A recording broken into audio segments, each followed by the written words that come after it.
Hi there, Wycliffe Barrett, X-Plane Dedicated. Today we're going to have a look at the Toliss aircraft and standard and high definition. Now we know Toliss is the gold standard when it comes to flight simulation. Their aircraft are absolutely brilliant.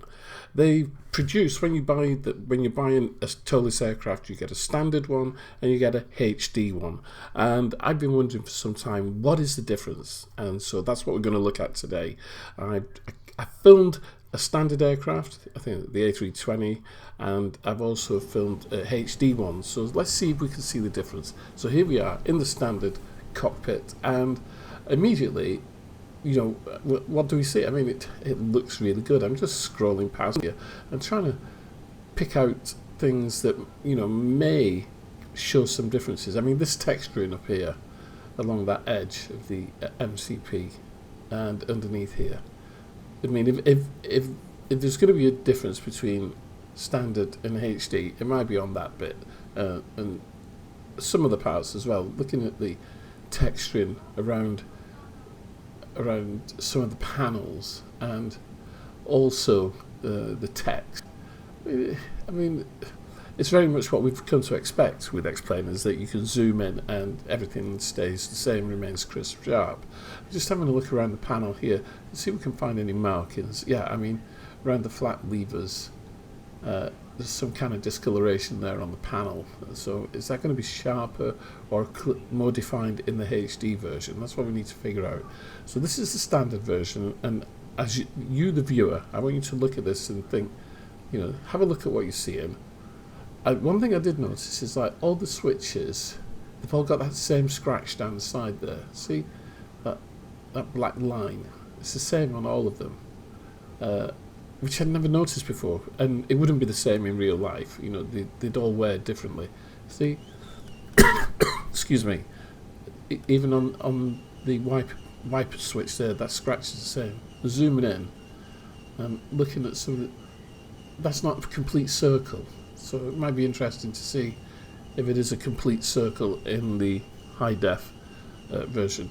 Now, what I do know, the difference between the two is that there are less polygons in the standard version, and there are more polygons in the high def version. So that means that the HD version should look cleaner, sharper, you know, kind of more pleasing to the eye, more in focus, if that makes any sense. I mean, I'm not even sure if what I'm saying is correct, but you know, it's just looking around and trying to figure out certain things. Oops, I've left the wipers on there, but I turned that off. You're not supposed to use the wipers unless it's raining, because you can damage the wipers and the cockpit glass, apparently. Let's have a look outside. So let's take a visual external inspection, and there was something I noticed here. I mean, at this distance it looks okay, but oops, let's just scroll back. But you notice that over the wing there, that where it fits into the body, that looks a bit messy, doesn't it, that line? I mean, from this distance it looks okay. You get like under 5 feet. There's like the 5 feet rule. You know, you buy a second-hand car, and if you look at it from 5 feet, 5 feet away, it looks great. But you get any closer, and it kind of, you see the errors on it, the dents and the scratches and what have you. So it's a little bit like that. Let me just zoom in, find something to look at here. I mean, from this distance, everything looks fine.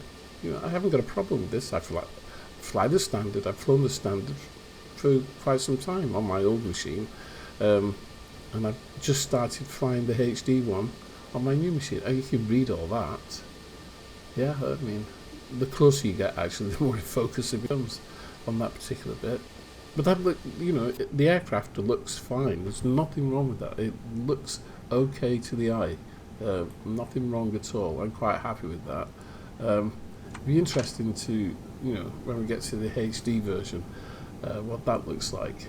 So yeah, I mean, I can't see anything wrong with it. Like, having a look in the cabin here, yeah. Look at the seats, right, for a start. Look at the seats and how they curve, yeah, like the headrest area. Now this is interesting, because this was something I noticed immediately when we went into the HD version. So just look at those seats, try to remember that for when we look at the HD version. But once again, looks fine, you know, I haven't got a problem. See right through to the cockpit there. Let's have a walk down the corridor here, and we get to the galley area, and once again I see nothing wrong here. I thought you could open the doors, but apparently not. I tried opening the doors. Maybe it's because the aircraft's engines are running. I'll have to check that out. I mean, cabins are not something that I bother about that much anyway. I fly from the front of the aircraft, not the back of it, so to speak. So I'm never that bothered about cabins and what they look like. But I know that aircraft have them. Coming back inside here, and I'm just having a look at different things. I'm looking at switches and texturing. It's all very good. I mean, you look at the seat belt there, the one that's in the sunlight, and there's a nice little bit of shadow underneath through the tongue of the seat belt. So yeah, I mean, fine, it's brilliant. The Toliss aircraft are great. They give you fantastic FPS. You know, what do you need? What more do you need? Okay, so you know, everything's there. But let's have a look at the HD one then. Here we go then. This is the high def one, and immediately it just looks sharper, cleaner. The lines are better, aren't they? Don't you think? But once again, it's really hard to identify what those differences might be. Although I do notice there's reflections on the glass cockpit, and now I've got reflections set on the aircraft, so on both of them, but I didn't notice them on the standard def. Looking at the texture in here on the MCP, does it look at... I can't tell. I really can't tell whether it looks different. So let's have a look down here where we did before.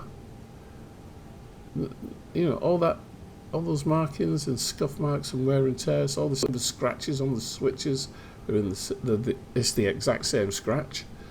So I'm going to zoom in here a bit and we'll have a look at that. There it is, that scratch down the side there where the switch has been worn. It's the same on all the switches. But I must admit, it does look sharper. Now, if I had a 4K monitor, which I think I probably might try and get, we might see some of the differences. But I mean, my monitor's a good monitor. It's a 144 hertz monitor, gives great performance, absolutely fantastic. 32-inch curved screen. I'm very happy with it indeed. So, just looking at now, the rear panel does look different. The 3D work looks a lot crisper. Let's get into the cabin. Now, remember I said about the seats? Let's have a look. So, come on, get walking. There we are. Now, you notice the seats, they look a lot better, don't they? A lot sharper, more refined. That's something I noticed immediately. You know, the cabin looks a lot more refined and a lot sharper. So yeah, definitely, this is something I can point to in the HD version that is really, really good. Has made a huge difference. The other thing I noticed this is on my new PC, okay, and the specification is on the video I did the other day. One thing I have noticed is that I'm getting a better frame rate with the high definition version than the standard version. Now, which I can't figure out. You'd think if you had less polygons, you would have high FPS with the standard version, but I'm getting higher FPS with the HD version. Maybe that's just the graphics card working, you know, to its full capacity to produce this, and so therefore frame rates are increased. I don't know, but definitely I can see a huge improvement here in the cabin. It just looks a lot better. In fact, it looks very real, the way that it curves and going up to the roof, and the luggage boxes, overhead boxes there. It looks and feels different. I'll just have a walk right down to the bottom here, because I was desperate to go to the loo, so to speak, but the toilets don't open. which they do in the default 747 in X-Plane, and you'll find Austin, or you used to find Austin in one of the toilets. So I think we need to have a look outside, as I did with the standard version. We'll get outside in a moment, I think. Just quickly looking around using the default views that you can set up on your numpad. So looking outside, there's a definite difference, certainly where the wing meets the fuselage. A lot cleaner. That line is a lot cleaner. Tyres, I think I had a close look at the tyres as well, and you know they're round. They're really round. So I suppose what I've done with this video is really, I mean, I'm talking, but I think it's up to you as the viewer to make up your mind. Is there a difference between HD and standard? And personally, I think there is. You know, zooming in, you can see rivets. Not so much on the standard version, but once again, both aircraft, you know, the internals of the aircraft, the systems are both the same, work absolutely perfectly in X-Plane 12. Everything, you know, doesn't matter which you fly, you're flying an Airbus in terms of systems fidelity. Let's look at those tyres. Yeah, they're very round indeed. So obviously using more polygons to create that roundness there, both around the circumference and across the width of the tyre as well. You know, you've got the bulge of the tyre across the width and around the circumference of it. It's certainly a lot rounder. So there's certainly no more to say about that. That both versions of the A320 from Toliss are absolutely superb. Whether you have the standard or the HD, they're both superb aircraft. If you've got the power, then you fly the HD one. But like I say, in terms of systems fidelity, it really doesn't matter. Just once again, zooming in on everything, you can see everything looks just that little bit sharper. Absolutely brilliant. Well, thank you for making it to the end of the video. One thing I've noticed through my analytics is that people are watching the video, but they're not subscribing. So please subscribe and hit the like button. Just smash the like button, because that's what YouTube likes. The algorithm likes that, and so do I. So once again, thanks for watching the video. I hope you found it enjoyable. Let me know in the comments below what videos you'd like me to do. I'm going to move away from reviews slightly to something else, but you tell me, what do you want? We'll see you soon. Cheerio.